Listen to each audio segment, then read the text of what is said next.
আসসালামু আলাইকুম। আজকে পড়ে শোনাবো মাহফুজ রহমানের কিশোর উপন্যাস কং পাহাড়ি শয়তানের পঞ্চম পর্ব অর্থাৎ শেষ পর্ব। কং পাহাড়ে বিপদের মুখোমুখি হওয়ার পর পুরো ঘটনায় আমার ভূমিকা হয়ে গেল দর্শকের মতো। অন্যদিকে সোম ঘটিয়ে ফেল গুরুত্বপূর্ণ সব ঘটনা। ওর সঙ্গী হলো প্রদীপ, নিউটন আর ভুলু।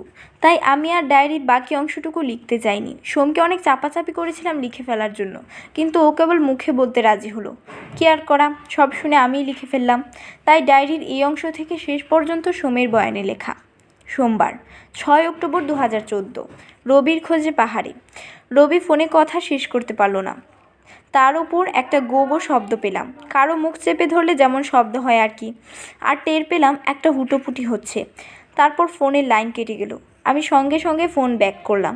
প্রথমবার ফোন রিসিভ করলো না, দ্বিতীয়বার ফোন করতেই কেটে দিল, তৃতীয়বার চেষ্টা করতেই ভেসে এলো নারী কণ্ঠ। এই মুহূর্তে আপনার কাঙ্ক্ষিত নম্বরটি বন্ধ আছে। পায়ের ব্যথায় ঘুমিয়ে পড়েছিলাম। ফোনে রবি বলল অদ্ভুত এক কথা, কেউ একজন নাকি কং পাহাড়ের ওপর থেকে পড়ে গেছে আর ও আছে পাহাড়ের নিচে। শেষ শব্দ দুইটা হলো মজনু ভাইকে ফোন করলাম আমি, ফোন বন্ধ। যতদূর মনে পড়ে রবি তো মজনু ভাইকে খোঁজার জন্যই বেরিয়েছিল। রবি যে একটা বিপদে পড়েছে এতে কোনো সন্দেহ নেই। মজনু ভাইকে ফোনে না পেয়ে আমি আবার রবির নম্বরে চেষ্টা করলাম। একবার, দুবার, তিনবার, না, বন্ধ। নেটওয়ার্কের সমস্যা হলে এতবার ফোন বন্ধ দেখায় না। আমি পায়ের ব্যথা ভুলে গেলাম। দোতলা থেকে নামতেই ভুলুর সঙ্গে দেখা, জানি উত্তর পাবো না। তারপরও কেন জানি না জিজ্ঞেস করলাম, রবিকে দেখেছিস? ভুলু ঘেউ ঘেউ করলো শুধু। তারপর দোকানের দিকে ছুটতে লাগলো। আমি ওর পিছু পিছু ছুটে গেলাম। কং পাহাড়ের ওদিকে যেতে হবে। দোকানের সামনে যেতেই প্রদীপ আর নিউটনের সঙ্গে দেখা। ওদের হাতে বারবিকিউ করা জিনিসপত্র, মুরগি, হাঁড়ি, পাতিল, কয়লার ব্যাগ, পিঠের ব্যাগও জিনিসপত্রে ঠাসা। ওরা আমার ছুটে আসা আর উদ্বিগ্ন মুখ দেখে কিছু একটা আঁচ করতে পারলো হয়তো। সামনে এসে জিজ্ঞেস করলো, পায়ের কী অবস্থা ভাই? পা ঠিক আছে। রবিকে দেখেছো? না, আমরা তো বাসায় ছিলাম এতক্ষণ। মজনু ভাই কোথায়, বলতে পারবে কেউ? প্রদীপ বলল, এখানে তো কাকা ছিল এতক্ষণ, কাকাই হয়তো বলতে পারবে। জিজ্ঞেস করে আসবো? হাতে সময় নাই। রবি মনে হয় একটা সমস্যায় পড়েছে। প্রদীপ আর নিউটন একসঙ্গে প্রশ্ন করলো, কী সমস্যা? রবি ফোনে যা বলেছে আর যা বুঝেছি সব বললাম।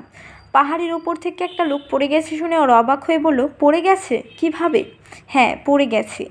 এর বেশি কিছু আমি জানি না। বলতে বলতে দোকানের সামনে দাঁড় করিয়ে রাখা একটা লাঠি হাতে নিয়ে বললাম, কং পাহাড়ের ওদিকটায় চলো। হাতের মুরগি, হাঁড়ি পাতিল আর কয়লা ব্যাগ দোকানের ভেতরে রেখে প্রদীপ নিউটন বলল, চলেন। আমাদের পিছু নিল ভুলু। ওর শরীর চিতাভাগের মতো টান টান হয়ে গেছে। ও কি বিপদ আজ করতে পারছে?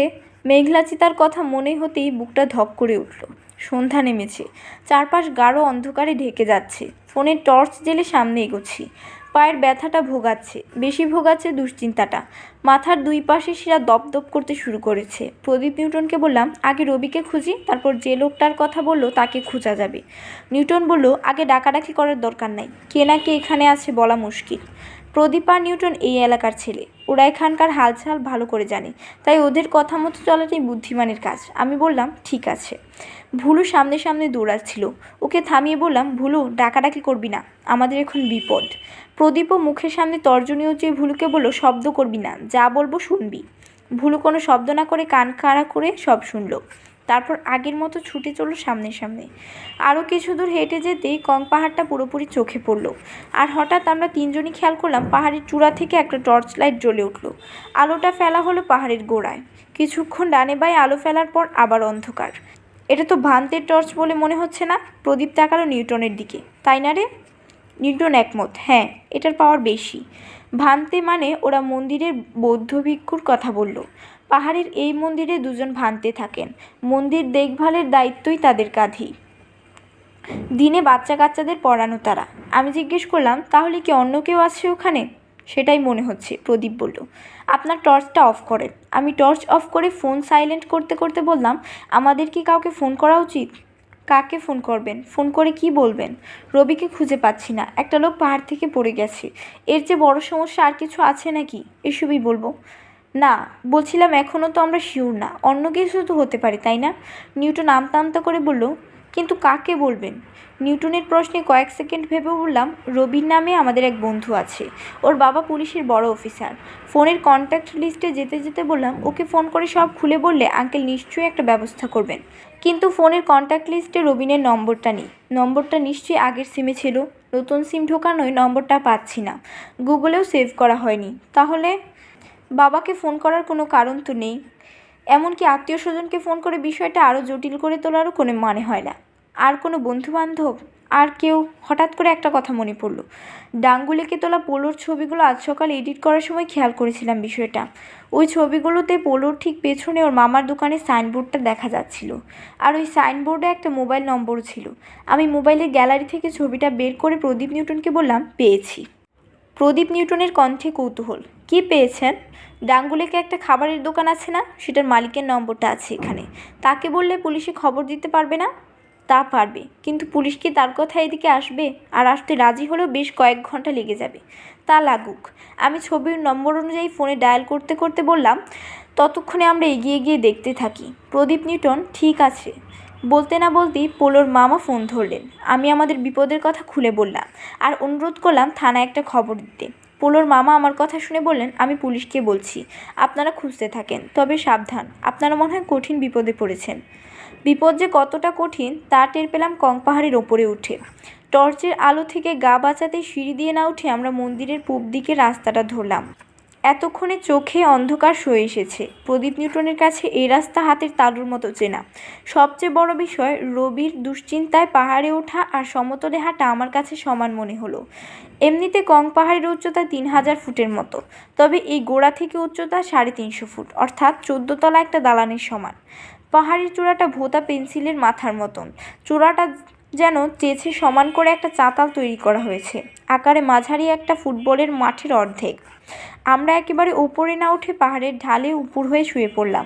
ভুলও তাই করলো। ও রাগে গড়গড় করছে। আমরা একটা মোটাসোটা গাছ আর ঝোপঝাড়ের আড়ালে আছি। কিছুটা হামাগুড়ি দিয়ে উপরে উঠতেই দেখি, ওই তো চাতলের পশ্চিমে মন্দিরটা। মন্দিরের সামনে একটা হারিকেন জ্বলছে টিম টিম করে। মন্দিরের দেয়ালে দুজনের বিশাল ছায়া প্রায় স্থির হয়ে আছে। নিউটন ফিসফিসিয়ে বলল, ওই যে টর্চ মারছে। খেয়াল করে দেখলাম পাহাড়ে ওঠার সিঁড়ির ওদিকটায়, অর্থাৎ দক্ষিণ দিকে আরেকটা লোক দাঁড়িয়ে আছে। হাতের টর্চটা মাঝে মধ্যে জ্বালাচ্ছে নেভাচ্ছে, সম্ভবত পাহাড়ের চারপাশে নজর রাখছে। কিন্তু রবি কোথায়? এরা কারা? ফিসফিস করে জানতে চাইলাম আমি। প্রদীপ বলল, বোঝা যাচ্ছে না, তবে ভান্তেরা না শিওর। এখান থেকে কারো মুখ দেখার তো উপায় নেই, পোশাক আশাকও বোঝা যাচ্ছে না, তবে গড়ন দেখে তো বোঝাই যাচ্ছে এখানে দুই ভান্তে বা রবি কেউ নেই। তাহলে? প্রদীপ উত্তর না দিয়ে তর্জনী তুলে ইশারা করলো। মন্দিরের উত্তর দিকে যে স্কুলঘরের মতো টানা একটা দালান, সেটার একটা ঘর থেকে কেউ বেরোলো। বাকি লোক দুটি এখন পায়চারি করছে, ওদের সঙ্গে বিশাল ভৌতিক ছায়া। আর টর্চ হাতে লোকটা সিঁড়ির ওদিকটায়। যে লোকটা ঘর থেকে বেরিয়েছিল কিছুক্ষণ পর সে আবার ওই ঘরে ঢুকলো, বেরিয়ে এলো মিনিট দুয়েকের মধ্যে। আমার কেন জানি মনে হলো ওই ঘরে কেউ আছে। রবি আছে ওখানে? আমি হামাগুড়ি দিয়ে ঢালের আরও খানিকটা নিচে নেমে সাবধানে ফোনটা বের করলাম। ঝোপের আড়ালে ফোন আনলক করে ডায়াল করলাম রবিকে। আবারও সেই নারী কণ্ঠ দুঃখ প্রকাশ করলো। এবার মজনু ভাইয়ের নম্বরে ডায়াল করলাম। দুম করে হার্টবিট বেড়ে গেল, রিং হচ্ছে। কয়েক সেকেন্ডের মধ্যে কংপাহাড়ের নীরবতা ভেঙে খান খান পরিচিত একটা হিন্দি গানের কর্কশ সুর ভেসে বেড়াচ্ছে বাতাসে, ধুম মাচালি ধুম। এই সন্ধ্যারাতে মাথার ওপর সূর্য উঠলেও এতটা অবাক হতাম না। হৃৎপিণ্ড যেন এক লাফে গলার কাছে উঠে এসেছে। ওপর থেকে হামাগুড়ি দিয়ে নিচে নেমে এলো প্রদীপ নিউটন। ওরাও কিছু বুঝে উঠতে পারছে না, ভুলু গড়গড় করছে। ফিস ফিস করে ওদের বললাম, ওটা মজনু ভাইয়ের ফোন। আমি ফোন করতেই রিংটোন বাজলো। অন্ধকারে প্রদীপ নিউটনের মুখ দেখা যাচ্ছে না ভালোভাবে, তবে ওরা যে আমার মতোই যার পরনায় বিস্মিত তা দিব্যি টের পাচ্ছি। মজনু ভাইয়ের ফোনের রিংটোন এখনও বেজে যাচ্ছে। মন্দিরের ওদিক থেকেই ভেসে আসছে আওয়াজটা। হামাগুড়ি দিয়ে ওপরে উঠতেই দেখি একটা লোক ফোন হাতে দাঁড়িয়ে আছে। ওটা নিশ্চয়ই মজনু ভাই। ততক্ষণে হারিকেনের ওপাশ থেকে একটা লোক ছুটে এসে দিল এক ধমক, ওই মিয়া, ফোন অন করছো কেন? ফোন কেটে গেল। ছাড়াভাবে ভেসে এলো মজনু ভাইয়ের কণ্ঠ, লাইনম্যানরে কল দিছিলাম, অফ কইরতাম ভুলি গেছি। ছুটে আসা লোকটা এবারও গলা চড়িয়ে প্রশ্ন করলো, এখন কে ফোন করছে? মজনু ভাই ঘরের দিকে হাত উঁচিয়ে বললেন, ওই জমজের একজন। মজনু ভাইয়ের বক্তব্য আর হাতের ইশারায় আমরা নিশ্চিত হলাম রবি ওই ঘরেই আছে।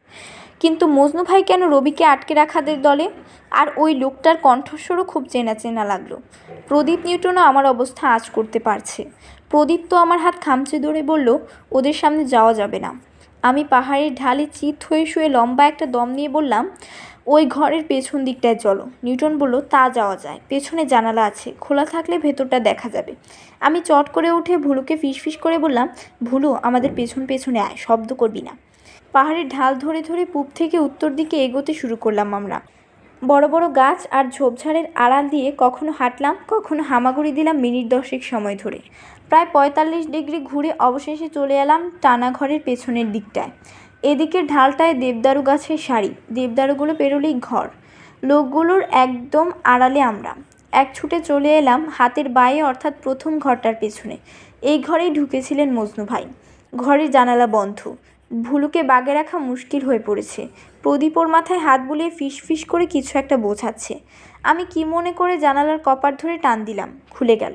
কপাট ভেজানো ছিল।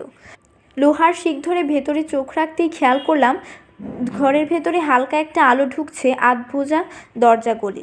আলো আধারিতে চোখ শুয়ে আসতেই মনে হলো মেঝেতে কিছু একটা নড়ে উঠল। আমি উত্তেজনায় ফিস ফিস করে ডাকলাম, রবি। মেঝের ওই কিছু একটা হয়তো আদ্যেই রবি, কারণ নড়াচড়া বেড়ে গেল। কেবল রবিই নয়, পাশে আরও দুজন নড়ে উঠল। তারা নিশ্চয়ই ভ্রান্তি, আর সবারই হয়তো হাত পা মুখ বাঁধা। প্রদীপ নিউটনও উকি দিল জানালায়। কুলকুল করে ঘামছি। গলা যতটা সম্ভব নামিয়ে বললাম, রবি, আমরা এসেছি, চুপ থাক, ব্যবস্থা করছি। রবি ও ভান্তে দুজন আরও নড়াচড়া করে হয়তো বুঝিয়ে দিল, ঠিক আছে। সাবধানে জানালার কপাট বন্ধ করে পেছনে সরে এলাম আমরা। ভুলুর শরীরটা ধনুকের মতো টান টান গড়গড় করছে। প্রদীপ নিউটনের মতো আমিও থরথর করে কাঁপছি। দেবদারু গাছগুলোর পেছনে এসে গলা নামিয়ে বললাম, এখন উপায় কি বলো? প্রদীপ বলল, ওই ঘরে ঢুকতে হবে। নিউটনের কাঁধের ব্যাগটা নামিয়ে ছোট একটা ভাঁজ করা চাকু বের করলো। বারবিকিউয়ের জন্য ব্যাগে রেখেছিল নিশ্চয়ই। চাকুটা চোখের সামনে ধরে বলল, হারামিদের শেষ করে ফেলবো। নিউটন, ওরা কিন্তু রবিকে বেঁধে রেখেছে। শুধু রবি না, ভান্তেরাও আছেন। আমি ওর কাঁধে চাপ দিয়ে বললাম, তোমার কি ধারণা ওরা এখানে মজা করছে? প্রদীপ বলল, ঠিক। কিন্তু ওরা এখানে কি চায়? রবি আর ভান্তেদের বন্দি করে রেখেছে কেন? আমার প্রশ্ন শুনে নিউটন বলল, আমিও বুঝতে পারছি না। প্রদীপ বলল, ভাই, পাড়া থেকে বড়দের ডেকে আনি, চলেন। পাড়ার সবাই চলে আসবে, ওরা পালানোর জায়গা পাবে না। আমি আবার একই কথা মনে করিয়ে দিলাম। প্রদীপ, রবির কথা যদি আমি ঠিক শুনে থাকি, তাহলে এই লোকগুলোই পাহাড় থেকে একজনকে ফেলে দিয়েছে। এমন ডেঞ্জারাস লোকজনের হাতে আমার ভাই বন্দি। যে কোনো মুহূর্তে যে কোনো কিছু ওরা করে ফেলতে পারে। হাতে সময় নেই, যা করা নিজেদের করতে হবে। প্রদীপ নিউটন কিছুক্ষণ চুপ করে থাকলো, তারপর বলল, তাও ঠিক। তাহলে বলো, এখন লোকজন ডাকতে ডাকতে ওরা যদি কিছু করে বসে, তখন কি হবে? তাহলে কি করব? প্রদীপের প্রশ্ন আমার মনেও ঘুরছে। ঘরের ওদিকটায় তাকিয়ে থাকলাম কতক্ষণ, তারপর বললাম, ওই ঘরে ঢুকতে হবে। বদমাশগুলো এখন ঘরের বাইরে, সুতরাং ঘরের ভেতরে কেউ ঢুকে। এতটুকু বলার পর আমার চোখ গেল নিউটনের চাকুর দিকে। ওটার দিকে ইঙ্গিত করে বললাম, ঘরে ঢুকে এটা দিয়ে ওদের হাত পায়ের বাঁধন খুলে দিতে হবে। কিন্তু ভাই, ওদের চোখে পড়ে যাব তো। প্রদীপের যুক্তিটা অকাট্য, কারণ ওই ঘরে ঢুকতে হলে একমাত্র দরজা দিয়েই ঢুকতে হবে, আর দরজাটা ওদের চোখের সামনেই। হাতে টর্চ আছে। অস্ত্রের আশঙ্কার কথা না হয় বাদই দিলাম। বেশ খানিকটা সময় আমরা কেবল একে অন্যের শ্বাস প্রশ্বাসের শব্দই শুনলাম। দুঃখ কষ্ট থেকে পালিয়ে বাঁচার জন্য এখানে এসে এমন বিপদে পড়ব যে তা ভাবিনি। প্রদীপ নিউটনও নিশ্চয়ই এসব কল্পনা করেনি। হঠাৎ আমার মাথায় একটা বুদ্ধি খেলে গেল। প্রদীপ নিউটনকে বললাম, তোমাদের ব্যাগে ম্যাচ আছে? নিউটন বলল, আছে তো ভাই, বারবিকিউয়ের জন্য এনেছিলাম। কিন্তু কেন? সাবাস। আমিও সাবধানে নিউটনের কাঁধে একটা থাবা মেরে বললাম, শোনো, তুমি এই ম্যাচ দিয়ে আগুন ধরাতে পারবে? বড়সড় আগুন। সোমবার, 6 অক্টোবর 2014। কং পাহাড়ি শয়তান। আগুন কোথায়?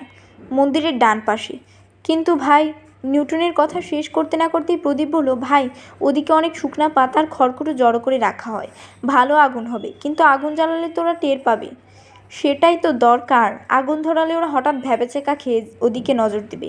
সেই ফাঁকে আমরা ওই ঘরে ঢুকে রবিদের বের করে আনবো। প্রদীপ নিউটন হাতে কিল মেরে বলল, দারুণ। তবে সাবধান। নিউটনের মুখের দিকে তাকিয়ে বললাম, আগুন ধরাবে তুমি। আগুন ভালোভাবে ধরে যাওয়ার পরপরই মন্দির আর ঘরের পেছনে দৌড় দিয়ে এখানে চলে আসবে। তোমার সঙ্গে ভুলুকে রেখো। দেখে ফেলার চান্স নাই। তবে যদি দেখে ফেলে, তাহলে পাহাড়ের ঢালে নেমে পড়বে। পারবে না? নিউটন ব্যাগ থেকে ম্যাচ বের করতে করতে আত্মবিশ্বাসের সঙ্গে বলল, পারবো ভাই। আমি নিউটনের হাত থেকে চাকুটা নিয়ে প্রদীপের মুখের দিকে তাকালাম। আগুনটা বড় হয়ে গেলে আর ওরা সবাই ওদিকে ছুটলেই আমরা ঘরে ঢুকবো। ওরা সম্ভবত 4 জন আছে। ভাগ্য ভালো হলে ঘরের সামনে কেউ থাকবে না, কারণ পাহাড়ের এই ওপরে একটা আগুন লেগে গেলে স্বাভাবিকভাবেই আশেপাশের লোকজন টের পাবে, আর ওরা নিশ্চয়ই চায় না কেউ কোনো কিছু টের পাক। প্রদীপ মাথা চুলকাতে চুলকাতে বলল, কিন্তু ভাই, ওদের মধ্যে কেউ যদি ঘরের সামনে থাকে? কেউ থাকলে তখন সেটা দেখা যাবে, কিন্তু এই চান্সটা আমাদের নিতেই হবে। এখন বলো, তোমাদের মাথায় কি আর কোনো বুদ্ধি আছে? Any idea? প্রদীপ নিউটন কিছুক্ষণ চুপ করে থেকে বলল, না ভাই, এটাই ঠিক আছে, ওকে। বলে আমি ভুলুর মাথায় হাত রাখলাম। এই অন্ধকারে ওর চোখের দিকে তাকালাম আমি। বুকের ভেতরে কেমন একটা সাহস ভর করলো। ফিস ফিস করে বললাম, ভুলু, তুই নিউটনের সঙ্গে যা। নিউটন যা বলে শুনবি। ভুলু গড়গড় করে উঠল। ওর শরীরটা আগুনের মতো গরম। নিউটন উঠে দাঁড়িয়ে বলল, আমি তাহলে এখন যাব? হঠাৎ করে আমার পেটটা মোচড় দিয়ে উঠল। বুকের গহীনে কে যেন হাতুড়ি দিয়ে অনবরত পেটাচ্ছে। লম্বা একটা দম নিয়ে বললাম, হ্যাঁ, যাও। প্রদীপ হঠাৎ বলল, আমার ব্যাগে সর্ষের তেল আছে, শুকনো পাতার উপর ছিটায় দিলে আগুনটা আরও ভালো মতো ধরবে। এতটুকু বলে ও ব্যাগ থেকে সর্ষের তেলের বোতলটা বের করে নিউটনের হাতে দিল। নিউটন সেটা নিয়ে ভুলুকে বলল, চল। নিউটন এগোলো টানা ঘরের পেছন দিয়ে। পরপর টানা 4টা ঘর পেরিয়ে ও পাহাড়ের ঢাল দিয়ে হাতের বায়ে মন্দিরের পেছনে চলে যাবে। তারপর মন্দিরের পাশে শুকনো পাতায় ধরিয়ে দেবে আগুন। অন্ধকারে যতক্ষণ ওকে আর ভুলুকে দেখা গেল, আমরা তাকিয়ে থাকলাম। তারপর অন্ধকারে গুড়ি মেরে এগিয়ে গেলাম প্রথম ঘরটার পেছনে। সাবধানে জানালার কপাট খুলে চোখ বোলালাম। কেউ নেই নিশ্চিত হওয়ার পর ফিস ফিস করে বললাম, রবি, আমরা ভেতরে ঢোকার ব্যবস্থা করছি, তোরা চুপচাপ থাক। ঘরের মেঝেতে ওরা নড়াচড়া করে উঠল। জানালার কপাট বন্ধ করে আমরা ঘরের দেয়াল ঘেঁষে একদম কিনারায় চলে আসলাম। দেয়াল ঘেঁষে হামাগুড়ি দিয়ে এগোলাম সামনে। ঘরের বারান্দার পাশে বসে পড়লাম। এখান থেকে ওই 4 জনকেই এখন দেখা যাচ্ছে। মজনু ভাই চাতালের ঠিক মাঝখানে দাঁড়িয়ে আছেন, বোঝাই যাচ্ছে ঘরটা পাহারা দিচ্ছেন। মন্দিরের সামনে ওই লোক দুটো দাঁড়িয়ে সিগারেট টানছে, আর ওই দক্ষিণে সিঁড়ির সামনে দাঁড়িয়ে আছে টর্চওয়ালা লোকটা। মন্দিরের সামনে দুজন নিজেদের মধ্যে নিচু স্বরে থেমে থেমে কথা বলছে। একজনের হাতের সিগারেট ফুরিয়ে এলো। কয়েক মুহূর্ত পরই লোকটা আবার আরেকটা সিগারেট ধরালো, আর সিগারেট ধরানোর সময় মুখের সামনের লাইটারটা জ্বালাতেই লোকটাকে চিনে ফেললাম। কেবল তাকেই যে চিনলাম তা নয়, সঙ্গের লোকটাও আমার চেনা, বিলু আর ব্ল্যাক রজার। আমার মুখ হাঁ হয়ে গেল। রজারকে কেমন অদ্ভুত দেখাচ্ছে। কালো রঙের লম্বা একটা পোশাক পরে আছে সে। প্রদীপের কানের কাছে মুখ নিয়ে বললাম, ওই লোক দুটোকেও আমি চিনি, ডাঙ্গুলেকে পরিচয় হয়েছে। বলেছিল ওরা নাকি ফটোগ্রাফার। এই যে লম্বা মতো কালো ড্রেস পরা যাকে দেখছো, ওটা আমেরিকান, নাম ব্ল্যাক রজার, আর সঙ্গেরটা দেশি, নাম বিলু। ওরা এখানে কী করে? সেটাই তো কথা। একটা বিদেশি এসে পাহাড়ের ওপর থেকে মানুষ ফেলে দিল, আবার কয়েকজনকে আটকে রাখলো, মানে ঘাপলা আছে, বড় ঘাপলা। আচ্ছা ভাই, এটুকু বলে প্রদীপ আমার বাহু খামচে ধরল, বাঁ হাতে তর্জনী উঁচিয়ে ধরালো রজার ও বিলুর দিকে। ওটা কি? হারিকেনের টিমটিমে আলোয় এখন সব কিছু আগের চেয়ে খানিকটা পরিষ্কার দেখছি। রজার বিলুর ঠিক পায়ের সামনে একটা মানুষ, আকারে বেশ ছোট। মানুষটার হাত পা নিশ্চয়ই বাঁধা, কারণ একেবারে চালের বস্তার মতো পড়ে আছে। প্রদীপ ফিসফিসিয়ে বলল, ভাই, ওটা তো মনে হচ্ছে মানুষ। প্রদীপকে কিছু বলতে গিয়েও বলতে পারলাম না, কারণ মন্দিরের পাশে দাউ দাউ করে আগুন জ্বলছে। মজনু চাপা স্বরে আগুন আগুন বলে চিৎকার করে উঠল। ওদিকে টর্চওয়ালাও দৌড়ে গেল আগুনের দিকে। রজার আর বিলু কী করবে তা যেন ভেবে পাচ্ছে না। হাতের সিগারেট ফেলে রজার বলতে লাগলো, what the hell, what the hell. Bilu বলল, আগুন কেন? ওই মজনু, বসে আছো কেন? ওদিকে যাও মিয়া। মজনু, অভিশাপ লাগছে রে, অভিশাপ লাগছে বলে আগুনের ওদিকটায় ছুটে গেল। টর্চওয়ালা লোকটা একবার রজারের দিকে একবার বিলু ভাইয়ের দিকে তাকাচ্ছে। বাতাস পেয়ে আগুনের শিখা লকলক করছে। এই তো সুযোগ। প্রদীপকে বললাম, চলো। এক ছুটে ঘরে ঢুকে পড়লাম আমরা। আগুনের আলোতে এখন ঘরের ভেতরটা পরিষ্কার দেখা যাচ্ছে। হাত পা মুখ বাঁধা অবস্থায় পড়ে আছে রবি আর 2 ভান্তে। হাতের লাঠিটা সুবিধা মতো জায়গায় রেখে চাকু দিয়ে আগে রবির পায়ের বাঁধন কাটতে শুরু করলাম। শক্ত মোটা দড়ি, সহজে কাটছে না। প্রদীপ খালি হাতে এক ভান্তের হাতের বাঁধন খোলার চেষ্টা করছে। মনে মনে বলছি, হে খোদা, রক্ষা করো। রবির পায়ের বাঁধন কাটতেই প্রথম ভান্তের হাতের দড়িও খুলে ফেলল প্রদীপ। ভান্তে মুখ থেকে গামছাটা খুলে পায়ের বাঁধন খুলতে শুরু করে বললেন, ওই যে ওখানে একটা চাকু আছে। প্রদীপ ছুটে গেল চাকুটা আনতে। বাইরে ওদের চাপা স্বরের চেঁচামেচি বেড়েছে। পানি ঢালো, পানি ঢালো বলে চেঁচাচ্ছে বিলু। রজার কী সব বলে যেন চেঁচাচ্ছে। সম্ভবত টর্চওয়ালা লোকটা বলল ওই ঘরে পানি আছে। প্রদীপ চাকুটা এনে প্রথম ভ্রান্তের পায়ের বাঁধন কাটতে শুরু করলো। আমি দ্বিতীয় ভ্রান্তের পায়ের দড়ি কাটা শুরু করতেই ঘরের জানালা দিয়ে নিউটন উঠে বলল, ভাই বের হয়ে আসেন, ওরা ভেতরে আসছে পানি নিতে। এই বিপদের কথা আগে ভাবিনি। পাহাড়ের ওপরে কোনো টিউবওয়েল বা জলাশয় নেই। স্বাভাবিকভাবেই পাহাড়ের নিচ থেকে ঝর্ণার পানি এনে ঘরের ড্রামে ধরে রাখা হয়। মজনু আর টর্চওয়ালা জানে এই ঘরে পানি আছে, ওরা ছুটে আসছে। দ্বিতীয় ভ্রান্তের হাতের দড়ি কাটতে কাটতে প্রদীপ বলল, ভাই আমার ব্যাগে মরিচের গুঁড়া আছে। দারুণ। আমি রবির হাতের দড়িতে শেষ পাউচটা দিয়ে বললাম, মরিচের গুঁড়া রেডি করো, বাকিরা হাতে লাঠি নাও। রবি ওর মুখের বাঁধন খুলে থুতু ফেলে বলল, সবাই খুব সাবধান। ওদের কথাবার্তা শুনে বুঝেছি ওই রজার একটা শয়তান, ব্ল্যাক ম্যাজিক দলের মেম্বার। একটা বাচ্চা ছেলেকে বলি দেওয়ার জন্য এখানে এনেছে। রবির কথা শুনে হজমও করতে পারলাম না। প্রচণ্ড ধাক্কায় দরজার পাল্লা খুলে ঘরে ঢুকলো টর্চওয়ালা, তার পেছনে মজনু। কিছু বুঝে ওঠার সুযোগ ওদের দিলাম না আমি। হাতে লাঠিটা দিয়ে বাড়ি মারলাম টর্চওয়ালার কাঁধে। বিচিত্র একটা শব্দ বেরোলো তার মুখ থেকে। দড়াম করে পড়ে গেল মেঝেতে। প্রদীপ ততক্ষণে বের করে ফেলেছে ওর ভয়াবহ অস্ত্র, মরিচের গুঁড়া। পলিথিন ছিঁড়ে ছুঁড়ে মারল মজনু মিয়ার চোখ বরাবর। ব্যাস। ও মা গো, ও বাজি, আই মরছি বলে মাটিতে লুটিয়ে পড়লেন আমাদের মজনু ভাই। চিৎকার শুনে এই কি হয়েছে বলে ঘরে যেন উড়ে এলো বিলু। হাতে লাঠি নিয়ে ফুঁসতে থাকা রবি গায়ের জোরে বাড়ি মারল তার মাথা বরাবর। সামনে হাত বাড়িয়ে দেওয়ায় লাঠিটা পিছলে গেল। পেছন থেকে খ্যাপা মোষের মতো ছুটে এলো এক ভ্রান্তে।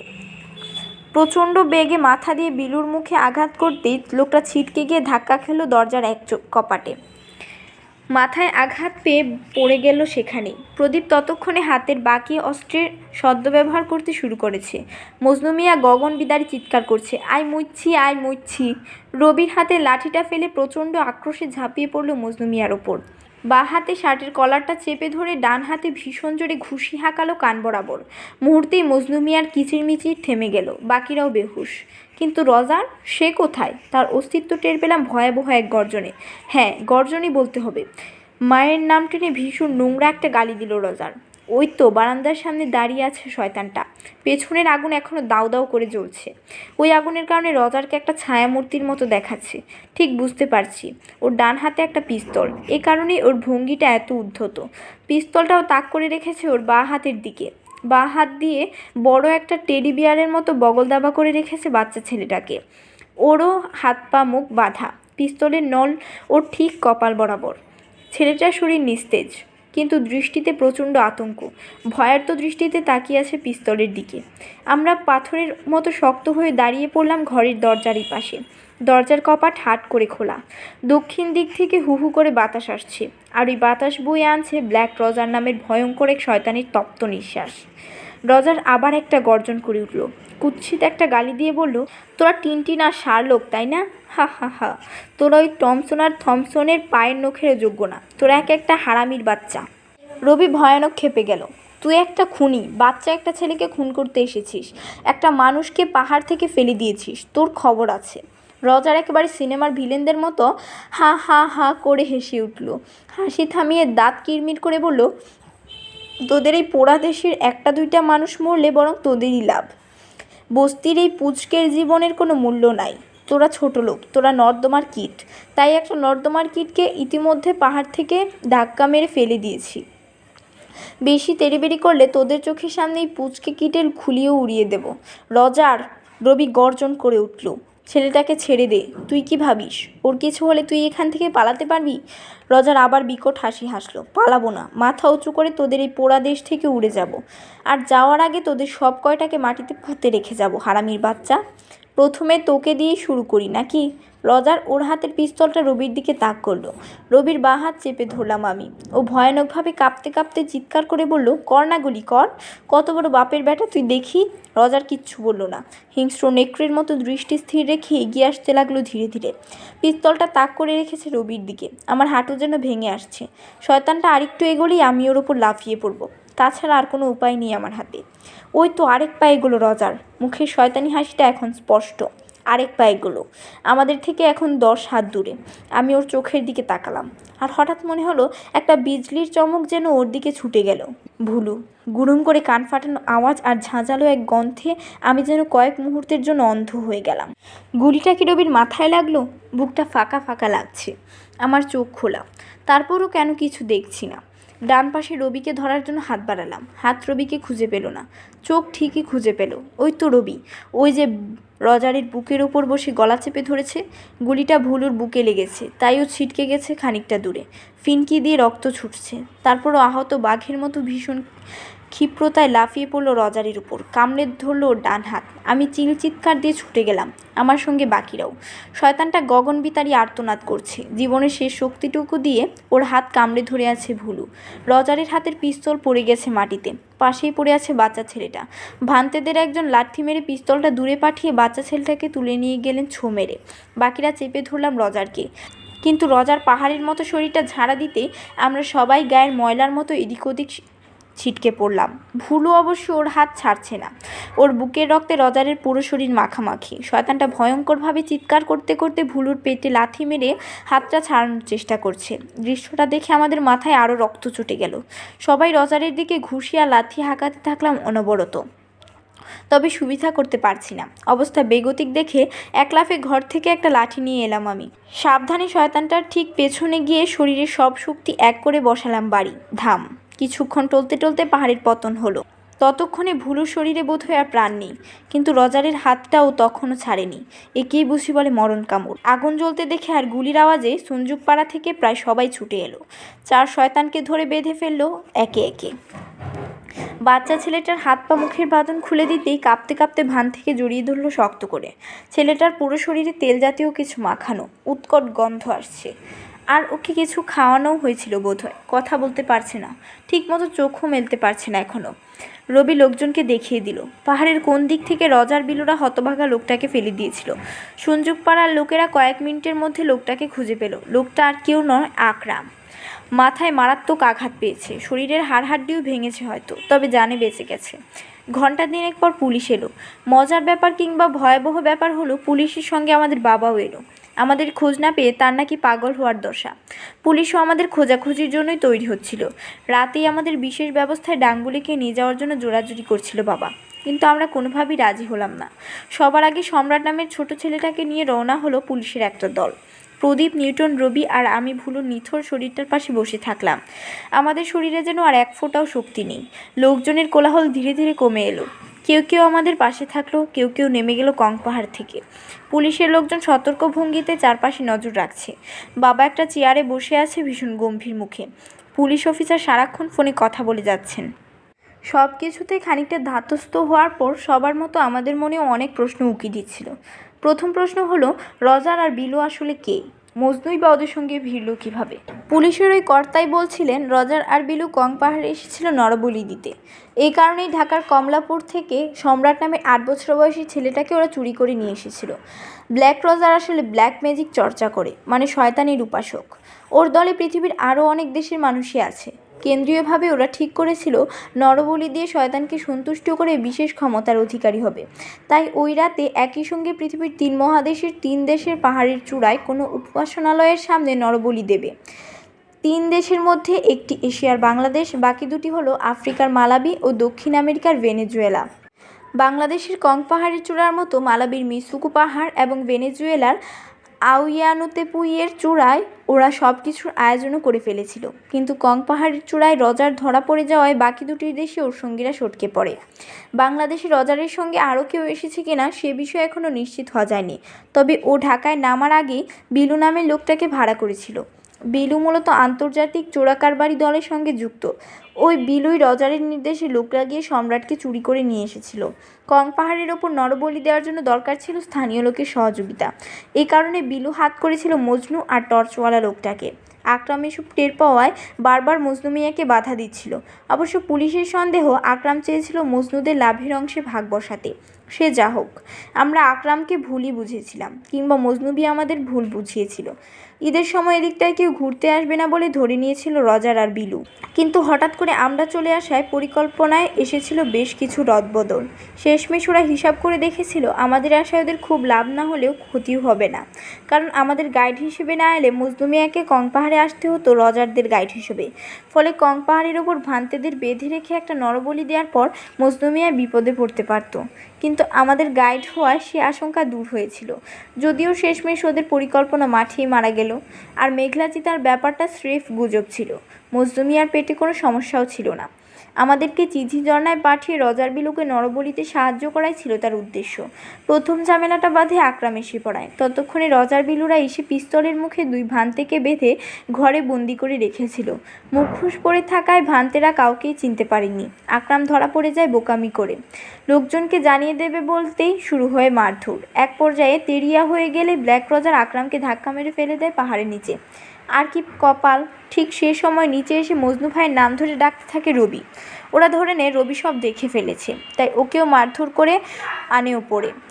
মজনু মিয়াই ওর কানে ঘুষিটা মেরেছিল। এ কারণে রবিও পরে মজনুর কানে ঘুষি মেরে বদলা নিয়েছিল 16 আনা। রবিকে পাহাড়ের ওপরে নিয়ে আসায় ওদের ঝামেলা আরও বেড়ে যায়। থেমে যায় নরবলি দেওয়ার আনুষ্ঠানিকতা। বেঁচে যায় সম্রাট নামের ছেলেটা। কেবল সম্রাটই কি, সে রাতে মালাবি এবং ভেনেজুয়েলার 2 সম্রাটও হয়তো বেঁচে গেছে ব্ল্যাক রজারদের হাত থেকে, কে জানে। কংপাহাড়ের ওপর অনেকক্ষণ বসে থাকার পর পুলিশ আমাদের একসময় তাড়া দিতে শুরু করলো। পাহাড়ের নিচে যেতে হবে, একজন ডাক্তারও নাকি চলে এসেছে, আমাদের সঙ্গে কথা বলবে। তবে ভুলুকে শেষ বিদায় না দেওয়া পর্যন্ত আর কারোর সঙ্গে কথা বলার আগ্রহ নেই আমাদের। পুলিশের লোকজন ভুলুকে নিচে নামালো। এক বুক শূন্যতা নিয়ে আমরাও ধীরে ধীরে পাহাড়ের গোড়ায় গিয়ে দাঁড়ালাম। সঞ্জুকপাড়ার দিকে পা বাড়ানোর আগে আবার তাকালাম কংপাহাড়ের চূড়ার দিকে।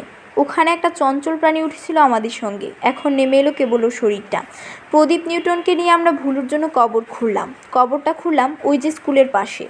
সেখানে একটা চমৎকার কৃষ্ণচূড়ার গাছ আছে। ওই গাছে আগুনের মতো লাল রঙের ফুল ফোটে। আমরা হয়তো এখানে আবার আসবো, কিন্তু সব সময় তো থাকতে পারবো না। আমাদের হয়ে কৃষ্ণচূড়া গাছটা ভুলুকে দেখে রাখবে নিশ্চয়ই, ছায়া দেবে, ফুল দেবে। আমাদের জন্য যে জীবন দিল, সে তো একটু ছায়া আর ফুল পেতেই পারে।